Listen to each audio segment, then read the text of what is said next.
belum beres juga lagi. Sebentar lagi deadline. Selamat ulang tahun, selamat ulang tahun, selamat ulang tahun Pak Kadis. Selamat ya Pak. Selamat Pak. Sudah ke-56 ya Pak? Iya benar. Ya ampun Bapak, nggak kerasa ya Pak. Sudah menyiapkan persyaratan pensiun belum Pak? Waduh itu belum Neng. Katanya baru kemarin saya diangkat jadi PNS. Masih kok bisa aja ya. Kalau gitu ini Pak kado untuk Bapak. Apa ini Neng? Itu persyaratan untuk pengajuan pensiun Pak. Pertimbangan teknis pensiun BUP. Pensiun diberikan sebagai jaminan hari tua dan sebagai penghargaan atas jasa-jasa PNS yang telah bekerja selama bertahun-tahun kepada pemerintah. PNS yang telah mencapai batas usia pensiun akan diberhentikan dengan hormat sebagai PNS. Berikut ini adalah dasar hukum pensiun PNS. PNS terbagi menjadi 4 kelompok. Yang pertama adalah 58 tahun, yaitu bagi pejabat administrasi, pejabat fungsional ahli muda, pejabat fungsional ahli pertama, dan pejabat fungsional keterampilan.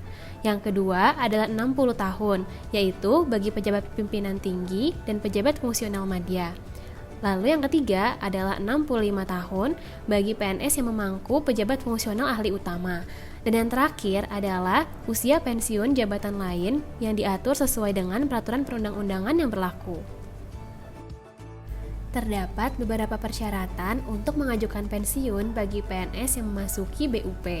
Yang pertama adalah surat pengantar dari instansi, kemudian DPCP, lalu SKCPNS, SKKP terakhir, dan SKPMK, kemudian penilaian prestasi kerja 1 tahun sebelum pensiun, dan foto PNS ukuran 3x4 sebanyak 4 lembar, kemudian daftar susunan keluarga, lalu akta nikah, kemudian akta cerai atau akta kematian pasangan jika ada, kemudian akta lahir anak kandung yang berusia di bawah 25 tahun, lalu surat pernyataan tidak sedang menjalani proses pidana atau pernah dipidana penjara berdasarkan putusan pengadilan yang telah berkekuatan hukum tetap karena melakukan tindak pidana baik pidana umum maupun kejahatan jabatan atau tindak pidana kejahatan yang ada hubungannya dengan jabatan yang dibuat oleh PPK atau pejabat lain yang menangani kepegawaian.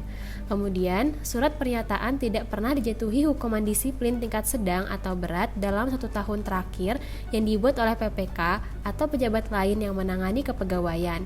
Dan yang terakhir adalah SKCLTN jika pernah mengambil CLTN.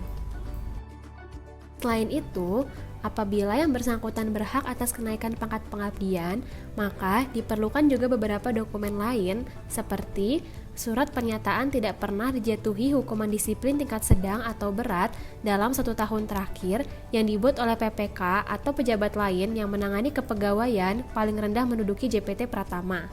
Kemudian, penilaian prestasi kerja PNS tahun terakhir. Saya kira SK kenaikan pangkat. Pak bisa aja